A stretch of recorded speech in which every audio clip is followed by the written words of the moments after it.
You're listening to ITDRC's Women in Tech series, where we talk industry pioneers, advice for getting to the next level, and the women out there doing it all. I'm your host, Hannah Ridings, and on this episode, we're talking with former Security Administrator Ann Nurre. Ann worked under a grant for the Department of Homeland Security to stress the importance of cybersecurity and community-based cyber preparedness before retiring and volunteering with ITDRC. We've seen a rise in ransomware, and in this episode, we're stressing the importance of preparedness among individuals, companies, and local governments. So keep your data safe and stay connected. You're listening to Women in Tech. Welcome to Ann Nurre. She will be our guest this episode talking about ransomware.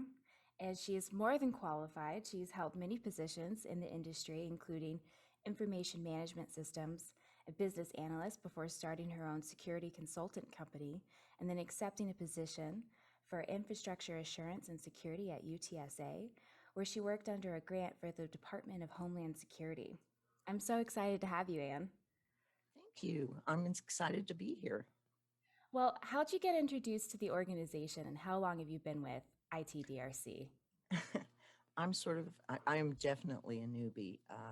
I found this on Volunteer Match, and I was looking for volunteer opportunities where I could aid organizations with the skills I've earned over my lifetime.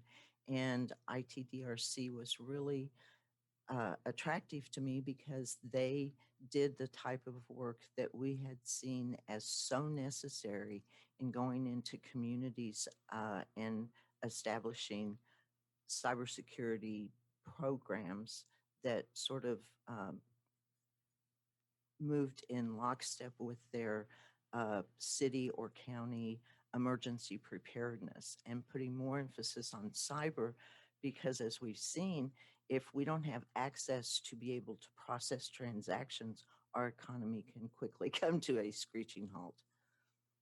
Well, we're so glad to have you, and you joined at the perfect time because we've been on ransomware after ransomware.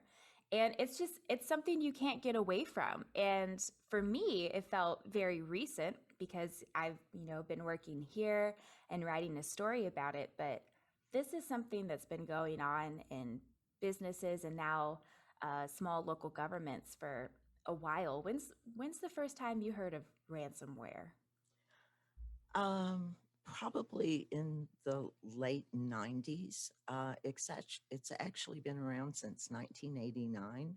And ransomware is another form of malware, which we know has been around for as long as there have been computer networks. But it hasn't been until, like, say, around 2015 where this has really taken off to target large companies and small companies and governments, and turn it into the money-making proposition that it is today for cyber criminals.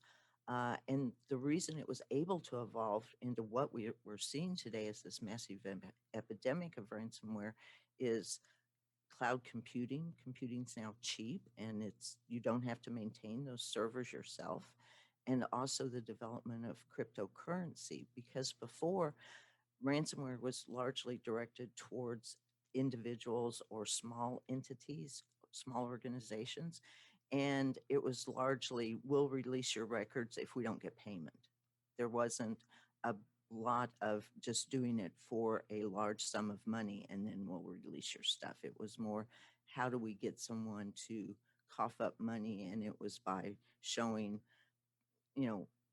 perhaps things that they had done online that they weren't necessarily proud of. So those two trends, cloud computing and cryptocurrency, is what's really driven the rise that we've seen in ransomware, especially for the large sums that we're seeing. It's really evolved from blackmail, I feel like, to a full-on heist.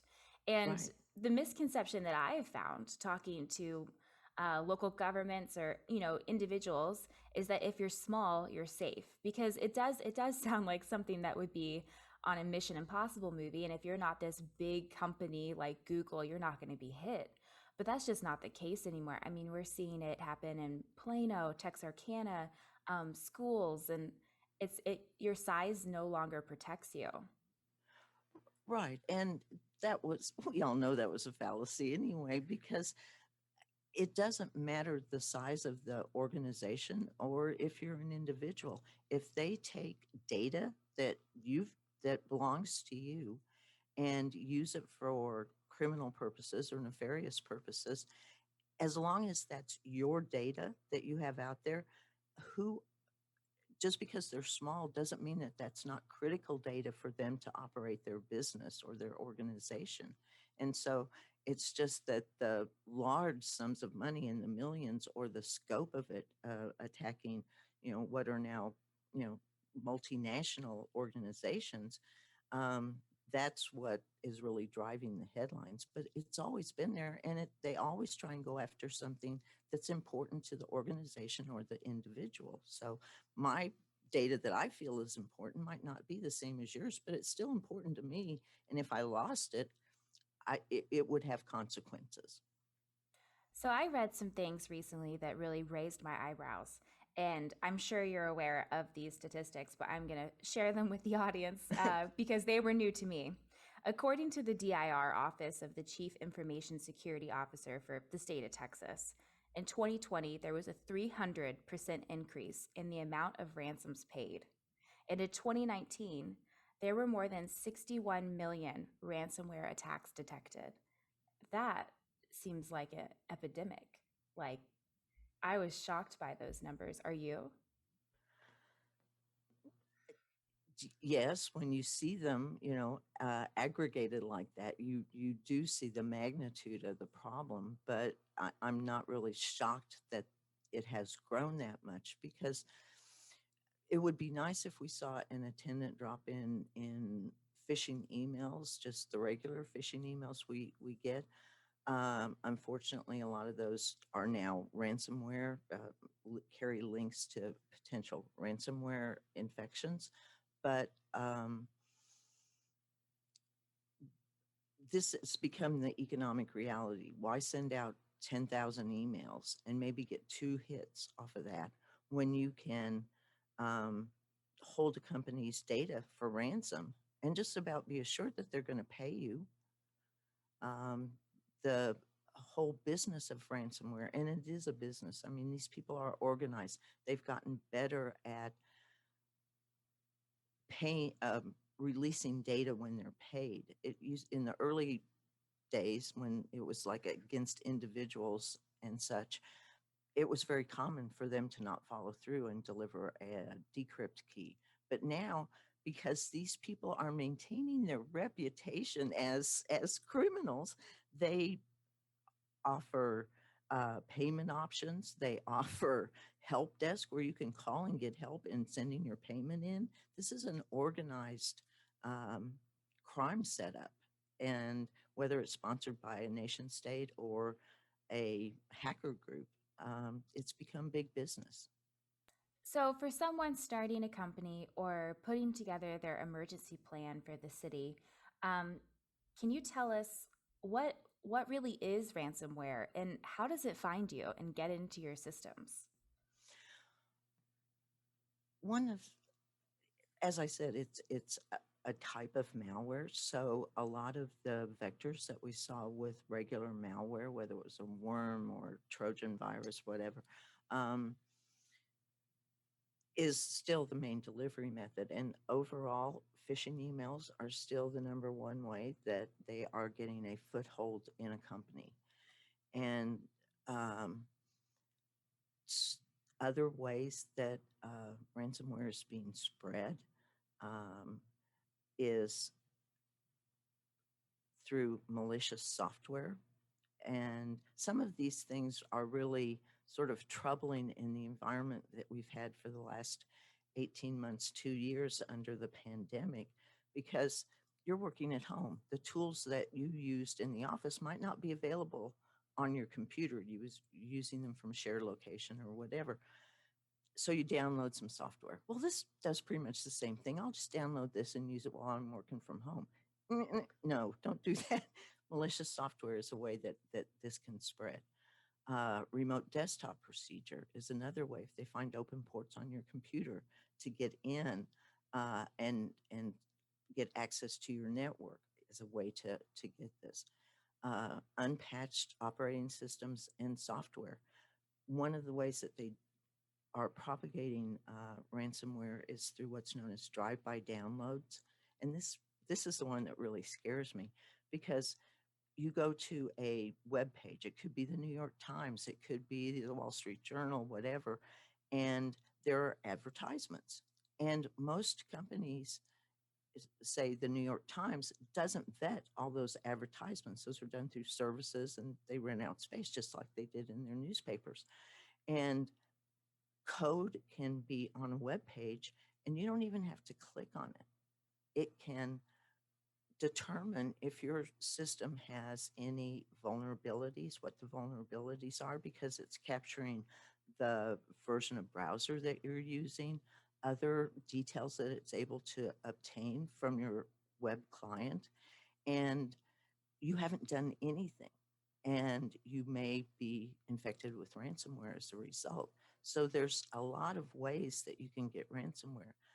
Another thing that I was very interested in, this came out, has come out in the after action reports on a lot of the large ransomwares that we've seen, is that in as a difference to the phishing emails and the other malware that we saw before this current prevalence of ransomware, it was, we have your machine, and we're going to hold your data.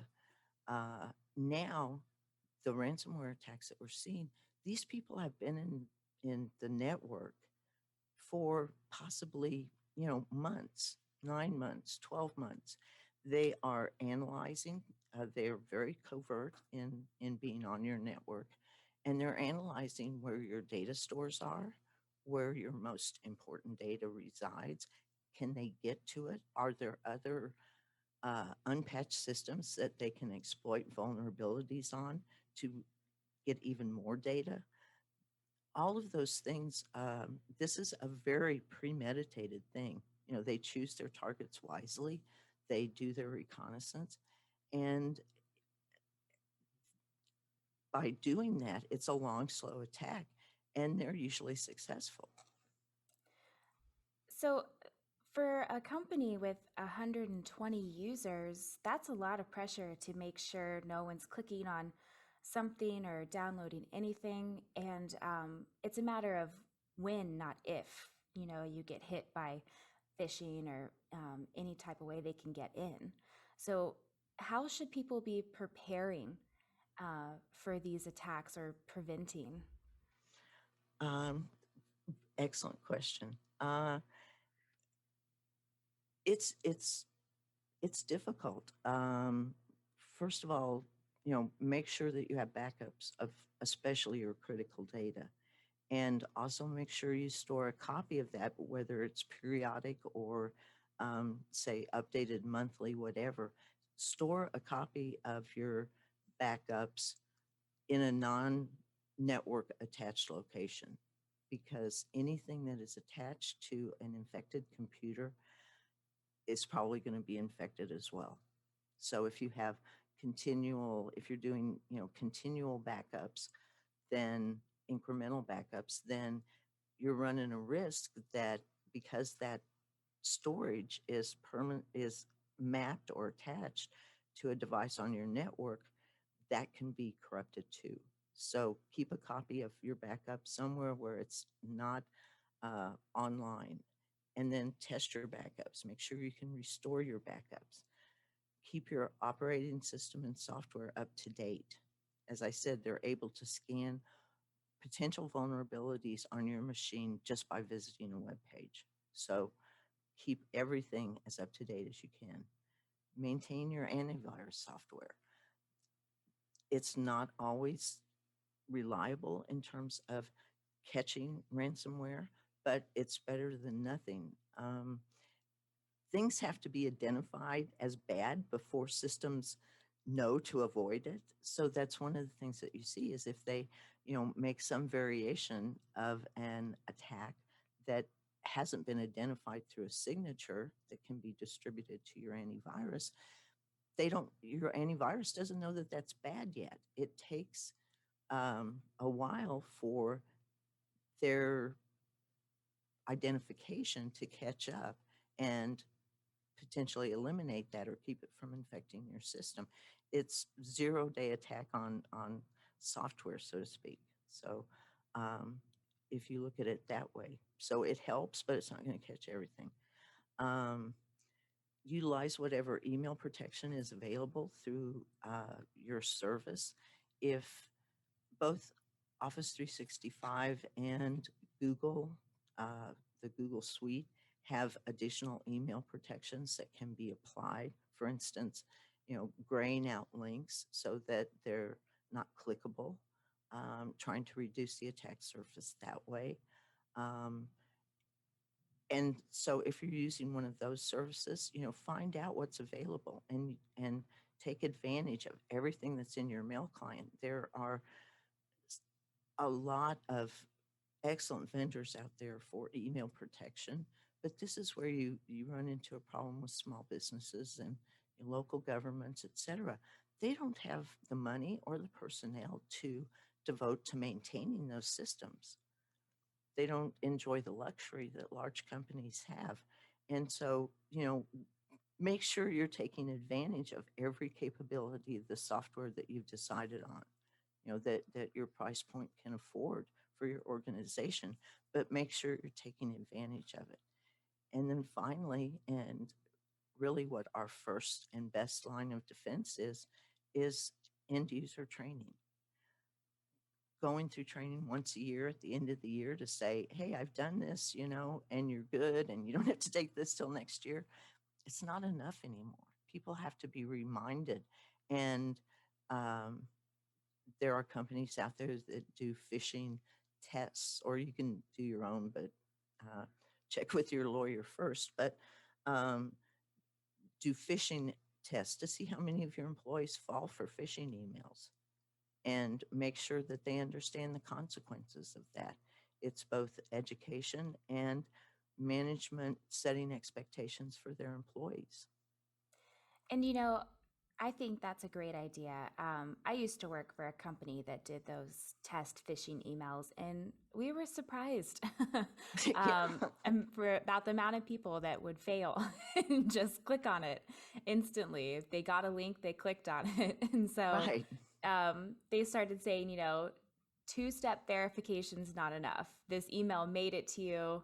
Uh, not clicking on it, that's always the best option, but try verifying before you click. And I think the first time they ran it, it was like an 85% fail in our company. Wow. I recently did a story about Texarkana. They were hit with some really bad malware, and it started with a user. And that user contacted IT, and IT figured out pretty quickly what was going on. So they immediately started jerking cables and pulling things offline, trying to prevent it from spreading. In your professional opinion, what's the first step when you're hit with malware, and then what should you continue? What are the like 3 or 5 steps you should do when hit with malware to prevent it spreading further, and then recovery? What's your advice there? Well, first of all, always check with your IT service desk because they are going to be in a position of hopefully receiving input from your security team on what they should be doing and advising their users to do. So always check with them. But as in any other um, malware attack, the main thing is to get your devices disconnected from the network because that's how these things spread. So don't just think of hardwired who's plugged in via Ethernet. Those are as important, but also Wi-Fi. Disconnect Wi-Fi, turn off Wi-Fi. And this includes for your mobile devices as well. because it can spread.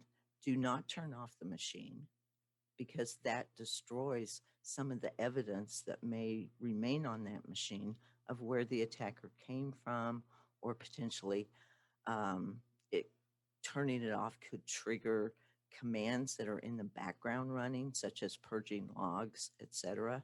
So don't turn off the machine, but make sure you disconnect it from the network, and that you disconnect any external drives or attach storage. If you have your phone plugged into your computer, detach that and put your phone in airplane mode. Anything that can reach out and speak to something else, disconnect it.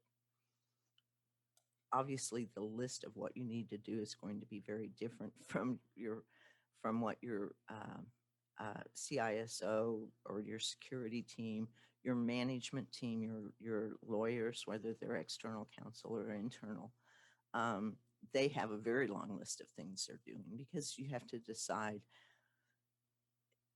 what's the extent, how much data has been um, crypto locked away from us being able to access it. What's the extent, in speaking to law enforcement, including FBI, have they seen this strain before? How do you identify the strain of ransomware?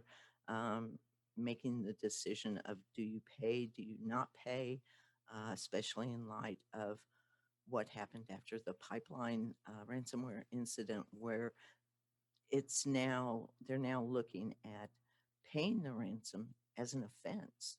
Although if you do pay the ransom but continue to work with law enforcement, including the FBI, that can be negotiated, so to speak. But so, are you going to pay the ransom? Are you not? Can you recover? Do you have backups that you can recover your data from? They're going to be going through a different set of decision steps. I was just about to ask you about that too, because reaching back to Texarkana again, their IT department, the manager of it, used to work military intelligence. So he was very firm on not paying ransom because, in his mind, that's funding a criminal organization or funding terrorists to go do this to somebody else. What's your opinion on paying ransom and not paying ransom? Do you think there are circumstances where paying ransom is okay? That's such a hard question. This is where I think it gets into a potential discussion of attacks against our critical infrastructure as a nation versus attacks against for instance, a local healthcare provider. That carries its own set of consequences, HIPAA audits, you have to do disclosure, etc. Um, but certainly, companies are profit driven, and paying the ransom, especially now that the cyber criminals have gotten more responsible about providing decryption codes, and they're not just taking your $11 million and running for the border or whatever. Um, they're in the business to make money. And if the way that they can get back into business as quickly as possible is to pay the ransom, who's going to fault them for that? Especially if they're continuing to work for law enforcement. It's putting these companies in a very difficult situation, because when the pipeline was shut down, we saw gas lines. It starts to impact people in communities, and that's how panic starts. You see the gas lines, you see fights at gas lines. It's just remarkable. So if given the option of getting your business back into working order is really your first priority to your shareholders, who makes that decision? And how do you make that call? And I think the scope of the services affected will play a role in that. It is such a hard decision, and it's especially hard, big or small. Like you said, some of the things they could be holding hostage could change your entire company. And like we've seen, recovery is not a quick thing. No. We're seeing 6 months to a year to recover from ransomware attacks. And Well, so, even right, and that's a really good point. And thank you for bringing it up. Even if you pay the ransom, and or if you're able to recover enough of your data to get your business back up and running, that's not where it ends. Somehow, an attacker was able to breach your network. How can you trust? It's merely restoring your files from backup has eliminated that threat. How mhm. do you know that they haven't planted something else in your network, especially a backdoor where they're going to come in 6 months later and do it all again or do something even worse? You can't just say, oh, we were able to recover, whether it's through backups or paying the ransom, and all's good and we're back in business and everybody's happy. It doesn't work like that. You can't do that. And then there's disclosure. If you more and more states are starting to adopt disclosure laws for release of information, and so these companies are put in a position of having to say, yes, we were attacked, yes, our files were encrypted, but we've recovered and we're back in business. How do I as a consumer know that you're protecting my data? you know what steps did you take to assure that this isn't going to happen again? That attacker still doesn't have a presence on your network without doing the in-depth uh, recovery that needs to be done, including wiping every one of your machines and reinstalling it from scratch to make sure that there's no residual infection on it. Imagine that you have a workforce of thousands of workers and you supply PCs to all of them. All of those machines are going to have to be reimaged.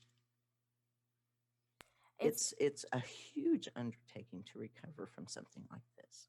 it's a huge process, even for Plano, Texarkana, the places that we've responded to, Lancaster. They're small in the scope of ransomware attacks, but they've required 200 plus laptops.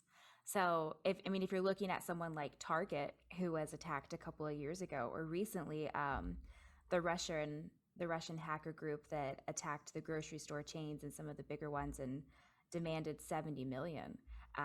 The amount of gear it would take to hand out to your employees and put back in your stores would just be an incredible amount of gear. Right. And, what um, ITDRC is doing is just fantastic in that area. You are coming in and providing both computing power in terms of machines and wireless connectivity for them to get up and at least communicate what they're doing with their staff, the folks that they're working on to restore stuff and their customers. That's essential.